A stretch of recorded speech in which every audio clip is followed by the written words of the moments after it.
Good morning વિદ્યાર્થી મિત્રો. Last લેક્ચરમાં આપણે રસાયણ વિજ્ઞાન વિશે આપણે અભ્યાસ કર્યો હતો કે રસાયણ વિજ્ઞાન શું છે, એની અલગ અલગ વ્યાખ્યા જોઈ હતી, એને કયા કયા ભાગમાં વિભાજિત કરવામાં આવે છે એ જોયું હતું.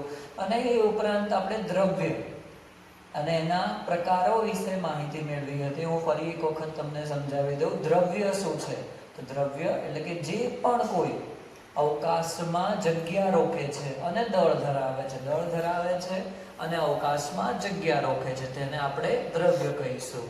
એના આપણે બે પ્રકાર પાડ્યા હતા, ભૌતિક અવસ્થાના આધારે અને રાસાયણિક લાક્ષણિકતાના આધારે. એમાંથી પણ આપણે ભૌતિક અવસ્થાના આધારે જે પ્રકાર પડે છે ઘન, પ્રવાહી અને વાયુ, એના વિશે આપણે અભ્યાસ કર્યો હતો. હવે એની જ અંદર આપણે થોડું ડિટેલમાં જવાનું છે કે ઘન, પ્રવાહી અને વાયુ. એમાં એક આપણે તમે સિમ્પલ એક્ઝામ્પલ તો તમે જોઈ જ શકો છો પાણીનું, કે પાણીને 0 ડિગ્રી સેલ્સિયસ કરતાં નીચે તાપમાન લઈ જઈશું તો તે ઘન સ્વરૂપમાં બરફમાં ફેરવાઈ જશે. 100 ડિગ્રી સેલ્સિયસ તાપમાન કરતાં વધારે તે વાયુમાં ફેરવાઈ જશે અને તે વચ્ચેના ગાળામાં પ્રવાહી સ્વરૂપમાં હોય છે. તો આ જે 3 સ્વરૂપ થયા, અંદરનો અણુ H2O તો સેમ જ છે, પરંતુ કેમ એ ઘન સ્વરૂપમાં ફેરવાયો, કેમ એ પ્રવાહી સ્વરૂપમાં ફેરવાયો, કેમ વાયુ સ્વરૂપમાં ફેરવાયો, અને એ ઉપરાંત ફેરવવાના કારણે તેમના અણુઓમાં શું ફેરફાર થયો. અણુમાં તો એકચ્યુઅલી કોઈ જ ફેરફાર નહીં થાય, પરંતુ એની લાક્ષણિકતામાં શું ફેરફાર થયો એ આપણે અભ્યાસ કરીશું. એ સમજતા પહેલા આપણે સૌપ્રથમ લખીએ એક વસ્તુ અહીંયા, કે ધારો કે ઘન પદાર્થ છે, ઘનનું જો આપણે તાપમાન વધારીશું તો આપણે પ્રવાહીમાં તેનો ફેરફાર કરી શકીએ, પ્રવાહીમાં. અને જો પ્રવાહીનું તાપમાન હજી આપણે વધારીશું તો વાયુ પદાર્થમાં આપણે તેને ફેરવી શકીએ છીએ. બરાબર.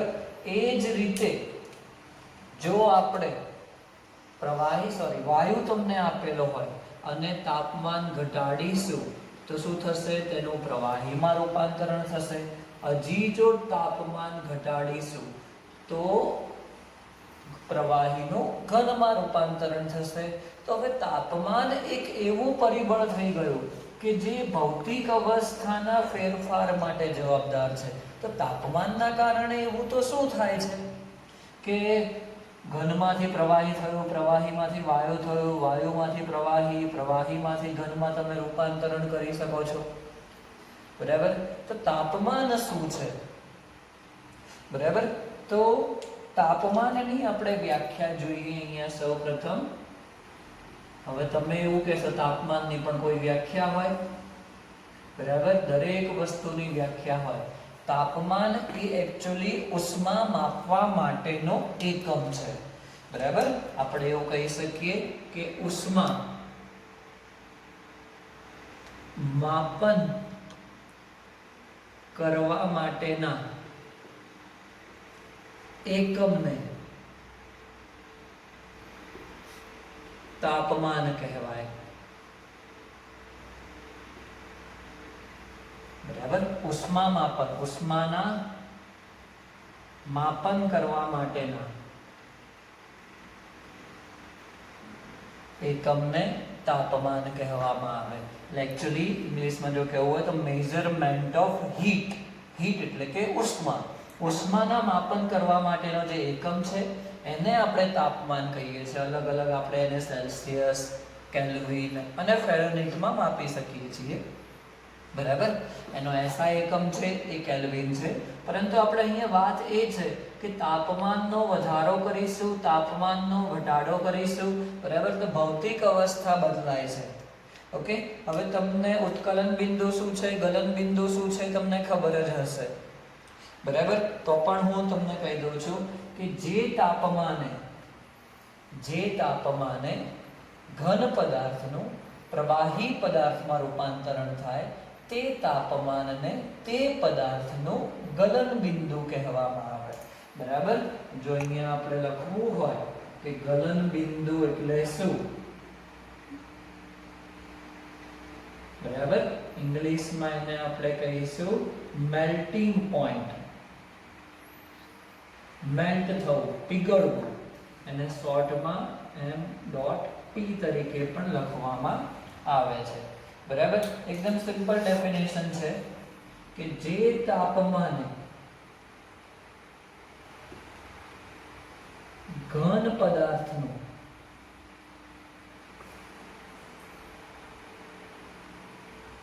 પ્રવાહી પદાર્થમાં રૂપાંતરણ થાય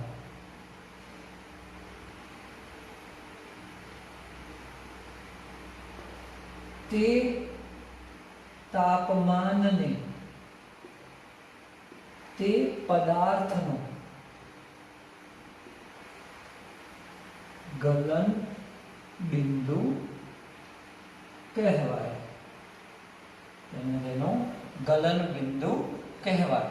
એટલે કે જે પણ ગલન બિંદુ હશે એ દરેક પદાર્થ માટે કેવું હશે?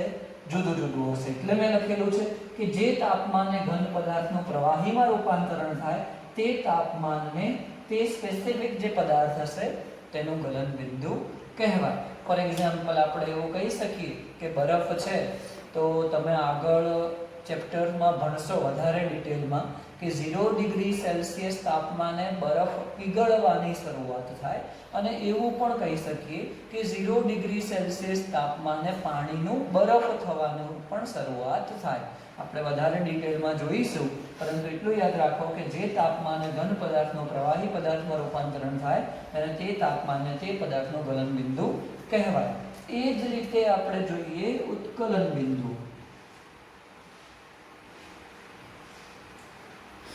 ઉત્કલન બિંદુ શું છે એ પણ તમને ખબર જ છે કે જે તાપમાને પ્રવાહી પદાર્થનું, એને ઇંગ્લિશમાં આપણે કહીશું બોઇલિંગ પોઈન્ટ,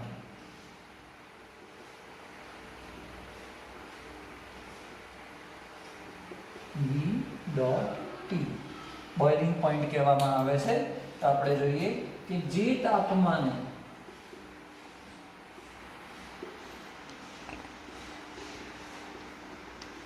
પ્રવાહી પદાર્થનું વાયુ પદાર્થમાં રૂપાંતરણ થાય તે તાપમાનને તે પદાર્થનું ઉત્કલન બિંદુ કહેવાય. તે તાપમાનને તે પદાર્થનું ઉત્કલન બિંદુ કહેવાય. હવે આ ટોપિક હું એટલા માટે લઈ રહ્યો છું કેમ કે ઘનમાંથી પ્રવાહી, પ્રવાહીમાંથી વાયુ, વાયુમાંથી પ્રવાહી, પ્રવાહીમાંથી ઘન, એ સમજવા માટે તમારે ઉત્કલન બિંદુ ગલન બિંદુ સમજવું જરૂરી હતું. અને એમ પણ રસાયણ વિજ્ઞાનની પાયાની સંકલ્પનાઓમાં ઉત્કલન બિંદુ, ગલન બિંદુ, તાપમાન જેવી સંકલ્પનાઓનો સમાવેશ થાય છે. તો નેક્સ્ટ હવે આપણે જોવા જઈ રહ્યા છીએ કે અણુ અને પરમાણુના બંધારણ વિશે. બરાબર, તો તમે બધા જાણો જ છો કે ફોર એક્ઝામ્પલ આપણે કોઈ હાઇડ્રોજન પરમાણુ લઈએ છીએ. હાઇડ્રોજન પરમાણુ તમે આ પણ ભણી ગયા છો કે હાઇડ્રોજન પરમાણુનો જે પરમાણુ ક્રમાંક છે,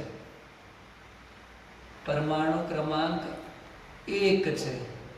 એની અંદર એક પ્રોટોન આવેલો છે અને એક ઇલેક્ટ્રોન આવેલો છે. પ્રોટોનનો સિમ્બોલ P+ છે, ઇલેક્ટ્રોનનો સિમ્બોલ E- લખવામાં આવે છે. જો આપણે અહીંયા ડ્રો કરીએ તેનો પરમાણુ, તો મધ્યમાં આપણે બતાવીશું પરમાણુ કેન્દ્ર અને તેની ફરતે શું આવી જશે? એક ઇલેક્ટ્રોન. બરાબર, અહીંયા આપણે બતાવી દઈએ ઇલેક્ટ્રોન. ઓકે, તો આ શું છે? એનો પરમાણુ કેન્દ્ર, જેની અંદર પ્રોટોન રહેલા છે, ન્યુટ્રોન એક પણ હોતા નથી હાઇડ્રોજનની અંદર. તો તમે જોઈ શકો છો કે પરમાણુ કેન્દ્રની આજુબાજુ શું થાય છે? ઇલેક્ટ્રોન ગતિ કરે છે વર્તુળાકાર માર્ગમાં. બરાબર, એ સિવાય જો આપણે કહેવું હોય, જેમ પૃથ્વી છે એ સૂર્યની આસપાસ પણ ગતિ કરે છે અને પોતાની ધરી ઉપર પણ ગતિ કરે છે. બરાબર, તો એ જ રીતે ઇલેક્ટ્રોન છે એની પણ 2 પ્રકારની ગતિ હોય છે. બરાબર, એક આપણે એવું કહી શકીએ કે એ શું છે? એ ન્યુક્લિયસ, એટલે કે પરમાણુ કેન્દ્રની આજુબાજુ પણ ગતિ કરે છે અને પોતાની ધરી ઉપર પણ ગતિ કરે છે. બરાબર, તો પોતાની ધરી ઉપર પણ ગતિ કરે છે ઇલેક્ટ્રોન અને પરમાણુ કેન્દ્રની આસપાસ પણ તે ગતિ કરે છે. ઓકે, એવું આપણે કહી શકીએ. તો એને અને ઘન પ્રવાહી અને વાયુને શું લાગે વળગે છે એ આપણે જોઈએ. આગલા લેક્ચરમાં આપણે જોયું હતું કે ઘન પદાર્થ છે તેના અંદર રહેલા ઘટક કણો વચ્ચેનું આંતરાણવીય અંતર ખૂબ જ ઓછું હોય છે. તો ફોર એક્ઝામ્પલ આપણે ઘન પદાર્થ આપણે લઈ લઈએ અહીંયા કે ઘન પદાર્થ છે એના જે ઘટક કણો, મેં આ એક ઘટક કણ બતાવ્યો, આ બીજો ઘટક કણ બતાવ્યો, આ ત્રીજો, આ ચોથો, એ રીતે હું બતાવું છું નજીક નજીક. બરાબર? તો આ આપણે એવું માની લઈએ કે ઘન પદાર્થના ઘટક કણો છે. હવે એમની વચ્ચેનું અંતર કેવું છે? ખૂબ જ ઓછું છે. હવે જે પણ ઘન પદાર્થ લઈએ છીએ એને આપણે શું કરીએ છીએ? હીટ કરીએ. બરાબર? એને ગરમ કરીએ. ગરમ કરીએ તો શું થશે? તેનું તાપમાન વધશે. ઉષ્મા શું છે? તાપમાન શું છે? એ ઉષ્માનું માપન કરીએ છીએ. તો ગરમ કરવાથી એને આપણે ઉર્જા આપીએ છીએ. તો શું થશે? ઘન પદાર્થ તે ઉર્જા મેળવશે. હવે કોઈ પણ પદાર્થ ઉર્જા મેળવે તો તે અસ્થાયી બને. તો એના કારણે શું થશે? ઘટક કણમાં પણ પરમાણુ રહેલા છે. પરમાણુની અંદર ઇલેક્ટ્રોન, પ્રોટોન, ન્યુટ્રોન છે. તો એ અલ્ટિમેટલી ઉર્જા મેળવે છે. તો ઉર્જા મેળવવાના કારણે શું થાય છે? તે અસ્થાયી થાય છે. એટલે જે પરમાણુ છે, પરમાણુ શું કરશે? એ ગતિ કરશે. પોતાની ધરી ઉપર એ વાઇબ્રેશનલ મૂવમેન્ટ, એ આમ તેમ આજુબાજુ ગતિ કરશે.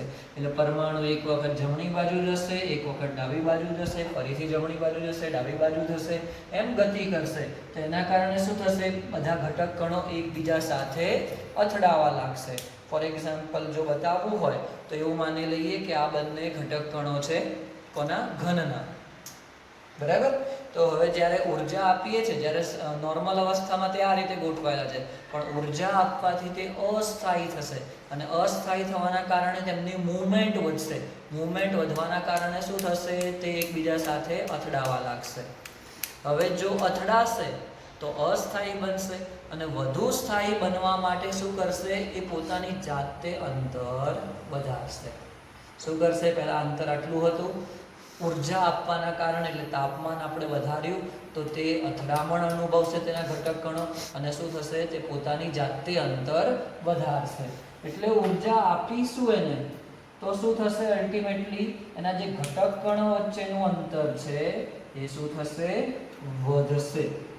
તો પહેલા અંતર આપણે બતાવ્યું, તો આ શું થઈ જશે? પ્રવાહીના ઘટક કણો વચ્ચે.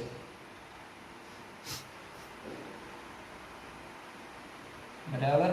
આ શું થઈ ગયું? પ્રવાહી, કે જેની અંદર આંતરાણવીય અંતર એટલે કે બે ઘટક કણો વચ્ચેનું અંતર કેવું છે? ઘન કરતા વધારે છે. બરાબર? તો ઘનમાંથી પ્રવાહીમાં રૂપાંતરણ થયું, એને ગરમ કર્યું. હજી શું કરીએ છીએ આપણે? હજી પ્રવાહીને ગરમ કરીએ. ચલો, બરાબર? એને આપણે ગરમ કરીએ તો પણ સેમ વસ્તુ થશે.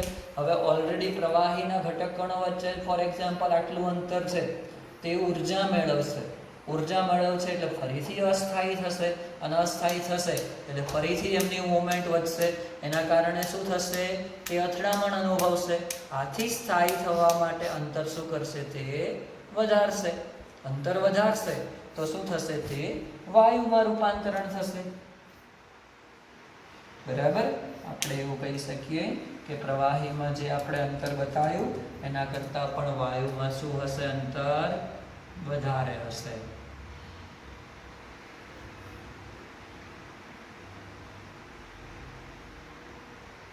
આ શું થઈ ગયું? વાયુના ઘટક કણો. તો એ પ્રમાણે આપણે જોઈ શકીએ છીએ કે જે ઘટક કણો છે એ શું થાય છે? એમના વચ્ચેનું અંતર વધારે છે. તેના કારણે તે ઘનમાંથી પ્રવાહી, પ્રવાહીમાંથી વાયુમાં રૂપાંતરણ થઈ શકે છે. બરાબર? હંમેશા યાદ રાખજો કે ઉર્જા અને સ્થાયીયતા તે એકબીજાના વ્યસ્ત પ્રમાણમાં હોય છે. એટલે કે ઉર્જા વધે તો સ્થાયીયતા ઘટે, અને સ્થાયીયતા વધે તો ઉર્જા ઘટે, બંને એકબીજાના વ્યસ્ત પ્રમાણમાં હોય છે. એના આધારે આપણે એવું સમજી શકીએ કે ઘન પદાર્થ છે, ફરીથી એક વખત જોઈએ, ઘન પદાર્થ સ્થાયી છે, બરાબર, એટલે કે એની ઉર્જા ઓછી છે. આપણે એને ગરમ કરીએ છીએ એટલે શું કરીએ છીએ, તેને ઉર્જા આપીએ છીએ. તો આપણે ઉર્જા આપીશું તો તેની સ્થાયીતામાં શું થશે, ઘટાડો થશે. સ્થાયીતામાં ઘટાડો થશે, સ્થાયીતામાં ઘટાડો થશે તો પોતાની જાતે તે સ્થાયી બનવા માટે પ્રયત્ન કરશે. તો ઘનમાંથી તે શેમાં રૂપાંતરણ થશે, પ્રવાહીમાં. એના અણુઓ વચ્ચેનું અંતર વધારશે, તેના કારણે તે સ્થાયી થશે. એ જ વસ્તુ ફરીથી આપણે ગરમ કરીએ તો ફરીથી સ્થાયી હતું અને એને વધુ ઉર્જા આપીશું તો ફરીથી એની સ્થાયીતા ઘટશે અને એના કારણે શું થશે, તે વાયુમાં રૂપાંતરણ થઈ જશે. તો ઉર્જાના વધારા સાથે ઘનમાંથી પ્રવાહી, પ્રવાહીમાંથી વાયુમાં રૂપાંતરણ થઈ શકે છે. એ જ રીતે ઉર્જાનો ઘટાડો કરીએ, ચલો ઉર્જા ઘટાડીએ છીએ તો તેની સ્થાયીતા શું થવી જોઈએ, વધવી જોઈએ. તો ધારો કે આપણે એવું માની લઈએ કે પાણી લઈએ છીએ, બરાબર, અને પાણીનું તાપમાન આપણે એક બંધ ચેમ્બરમાં, એક બંધ પાત્રમાં લઈએ છીએ કે 150 ડિગ્રી સેલ્સિયસ છે. એટલે એ સમયે શું હશે, તે વાયુ સ્વરૂપમાં હશે, કેમ કે 100 ડિગ્રી સેલ્સિયસ તાપમાન કરતાં વધારે તાપમાને તે વાયુમાં રૂપાંતરણ પામે. ચલો વાયુ સ્વરૂપમાં છે. હવે શું કરીએ છીએ એનું કે ધીરે ધીરે આપણે તાપમાન ઘટાડતા જઈએ છીએ, તાપમાન ઘટાડતા, બરાબર. ચલો આપણે લાવી દીધું 80 ડિગ્રી સેલ્સિયસ, ડાયરેક્ટ 150 માંથી 80 ડિગ્રી કર્યું. ઓકે, 100 ડિગ્રી સેલ્સિયસ તાપમાનથી જેવું તે ઘટશે તેવું શું થશે, તે વાયુના ઉર્જા ઘટવાના કારણે, તાપમાન શું છે, ઉર્જાના માપનનો એકમ છે, એટલે તાપમાન ઘટાડીએ છીએ, અલ્ટિમેટલી ઉષ્મા ઘટાડીએ છીએ. ઉષ્મા ઘટાડવાના કારણે શું થશે, તેની સ્થાયીતા વધશે. તો શું થશે, તે સ્થાયીતા વધતા પ્રવાહી સ્વરૂપમાં રૂપાંતરણ થશે, બરાબર. અને હજી જો આપણે તાપમાન ઘટાડીએ છીએ, ચલો -4 ડિગ્રી સેલ્સિયસ કરી નાખીએ છીએ તાપમાન ઘટાડતા, તો તાપમાન હજી ઘટાડતા તેની ઉષ્મા હજી વધારે ઘટશે અને તે પ્રવાહીમાંથી ઘન પદાર્થમાં રૂપાંતરણ થશે, પ્રવાહીમાંથી ઘન પદાર્થમાં રૂપાંતરણ થશે. તો આના ઉપરથી આપણને એક વસ્તુ ખબર પડી. શું ખબર પડી, કે ઘન પદાર્થ છે તેની ઉર્જા સૌથી ઓછી છે અને તેની સ્થાયીતા સૌથી વધારે છે, સ્થાયીતા સૌથી વધારે છે. એ જ રીતે વાયુ જો લઈએ તો વાયુની ઉર્જા સૌથી વધુ હોય છે અને તેની સ્થાયીતા સૌથી ઓછી હોય છે, બરાબર. એવું આપણે કહી શકીએ.